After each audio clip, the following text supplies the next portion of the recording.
Elon Musk polling his social media followers, asking if it's time to create a new political party that actually represents people in the middle. All right, could it actually happen? Antoine Lewis here now with a closer look. Antoine. So, of course, this was teased all yesterday in the middle of the breakup heard around the world. We're talking about in the midst of the public feud yesterday between Elon Musk, who suggested that it was time to consider another group of voters outside of Republicans and Democrats. Now, he posted this tweet on social media asking his followers if it were time to create a new political party in America that actually represents the 80% in the middle.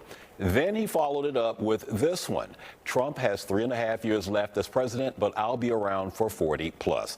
Musk has taken credit for helping to get Trump back into the White House, but with his money and media influence and intimate government knowledge during his time as a key member of Trump's administration, here's why political experts say political operatives, particularly Republicans, shouldn't take this threat lightly.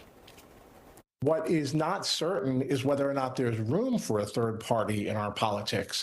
And that's the question that I think we would have to answer. Lots of third parties have tried.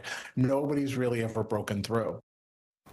Now, Musk's poll received over 5.5 million votes, with 80% actually empathizing with the idea. Now, those who voted included billionaire Mark Cuban, who actually reposted the poll. We also want to point out, Steve and Natasha, that the votes only represent followers of Musk and Cuban as far as the votes were concerned and tabulated. Yeah, right. Definitely starts a conversation, though. We appreciate it. All right. Thanks, Antoine.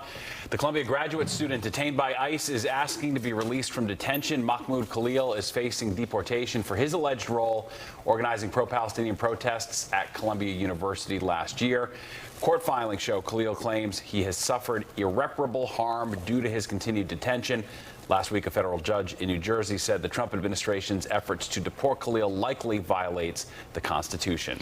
President Trump's attempt to ban foreign students from going to Harvard has been placed on a temporary hold by a federal judge. The move was in response to a new legal challenge by the university. So they claim that the president's attempted ban was in retaliation of Harvard rejecting his previous demands. The judge saying this order will remain in effect until a hearing later this month. Foreign students make up a quarter of Harvard's student body. Well, Wall Street rallied today on news of a stronger than expected jobs report. The unemployment rate remained at 4.2%. Employers, adding 139,000 jobs in May. That number beat Wall Street estimates, but was still 8,000 less than April. Some half of the job growth came from the health sector.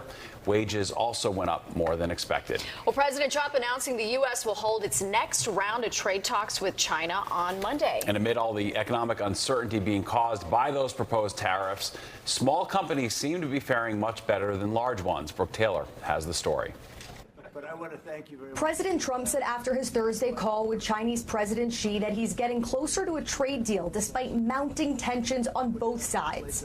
But it's not clear when it will happen or what the final cost to businesses will be. It's creating headaches at a lot of big companies. But small businesses seem to be navigating the uncertainty a little better, with significant growth being fueled by consumer spending, which is up 5% from this time last year. Businesses do like certainty, and our businesses, in spite of that, have been performing very well. Bank of America, which serves more than 3 million small businesses, says it's also not seeing major layoffs due to either tariffs or artificial intelligence. And many small businesses are hiring new employees, with payroll growth up more than 6% this year. They are continuing to hire. There's competition for talent out there, and we are hearing through our clients that, many of them are hiring recruiting firms or just paying for extra advertisement. Some experts credit the agility of small businesses to adapt to the new consumer landscape, saying they're better positioned to take advantage of the market changes than well-established companies. That is the spirit of small and mid-sized companies. I mean, they are able to,